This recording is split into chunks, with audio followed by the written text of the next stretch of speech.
So strange. The killer sneezed when fleeing the crime scene.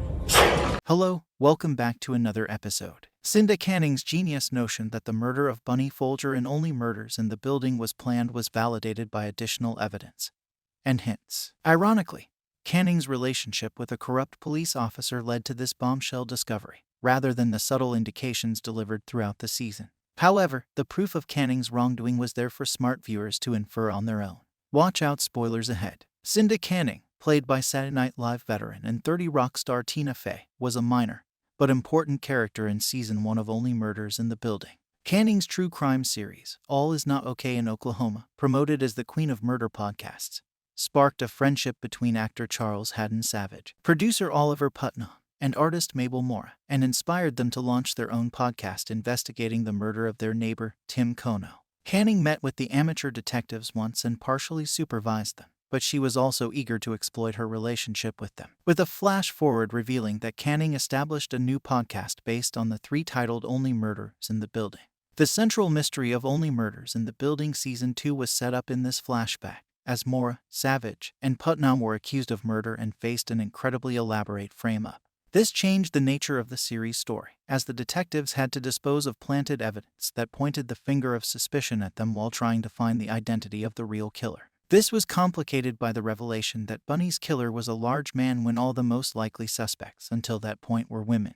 This did not eliminate the possibility that somebody planned out the killing while leaving the actual murder to an accomplice, which was revealed to be the case in the penultimate episode of Only Murders in the Building Season 2. The murder of Bunny Folger. The murder of Bunny Folger in the Season 1 finale of Only Murders in the Building appeared to be a straightforward case. Long before her body was discovered in Mabel Mora's apartment, the president of the Aronica Apartment Building's Residence Board had a largely antagonistic relationship with the Only Murders podcasters, apparently stabbed to death with one of Mabel's knitting needles and a knife later found in Oliver's kitchen. An expensive Rose Cooper painting was also stolen from Bunny's apartment and put in Charles' house, implicating him in the crime, despite the fact that the painting was ultimately proved to be a fake and unconnected to the crime other than the attempt to frame him. All of these clues pointed to the killers being incredibly intelligent, familiar with the trio's habits, and skilled in burglary, but this did nothing to directly indicate Cinda Canning's involvement. Cinda was at the scene of the crime. The first clue that Cinda Canning was implicated in Bunny Folger's murder occurred in the Season 1 finale of Only Murders in the Building. Canning was at the site of the crime with her intern, Poppy White, recording audio for the first episode of Only Murders in the Building as Mora, Savage, and Putnam were being arrested for Bunny Folger's murder. This begged the issue of how Canning and White could have arrived at the crime scene so rapidly. The most apparent interpretation is that they were previously aware of a crime, implying that they were either tipped off by the police or were complicit in the murder. Was Poppy White the mystery texter? Another clue from the Only Murders in the Building Season 1 finale centered around the identity of the mystery texter, who messaged both Charles and Oliver just before the police raided the Arconia, warning them to get out of the building now. The clear implication was that somebody that was working with the killer knew about the upcoming frame but wanted to protect Charles and Oliver, delivering the mysterious warning in the Only Murders in the Building Season 1 finale. The most obvious suspect to fill this role is Cinda Canning's beleaguered intern, Poppy White, who reached out to Mabel in Only Murders in the Building. Season 2, Episode 6, Performance Review, offering her help while warning Mabel that Cinda was a liar and would do anything to tell a good story. Given that, it made sense that Poppy might have tried to save Oliver and Charles, but it did raise the question of why she didn't just go to the police if Cinda Canning was setting up crimes to fuel her career. The relationship between Detective Kreps and Cinda Canning. Only Murders in the Building Season 2 Episode 8 revealed that the glitter guy the three had tagged with a glitter bomb connected to some faked evidence was Detective Kreps, the chief investigator on Bunny Folger's murder investigation.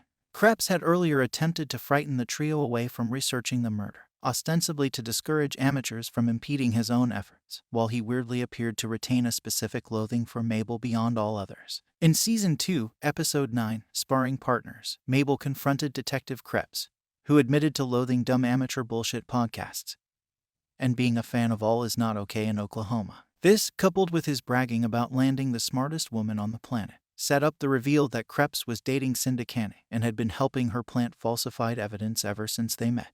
How OMITB set up Cinda Canning's motive for killing Bunny. Beginning with Cinda Canning's Flash Forward podcast in Season 1 of Only Murders in the Building, it was evident that the podcasting diva was considerably more evil than her public image suggested.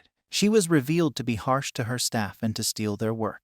However, nothing suggested that she had gone so far as to start orchestrating crimes to build her brand until Only Murders in the Building Season 2's penultimate episode. And Poppy White's startling confession to Mabel that she was Becky Butler, whose disappearance and murder Cinda Canning reportedly solved in her first big case. While this revelation came as a surprise, evidence that Cinda Canning was the criminal mastermind behind Only Murders in the Building Season 2 remained for amateur detectives to uncover. Thanks for watching. Comment below, and don't forget to subscribe.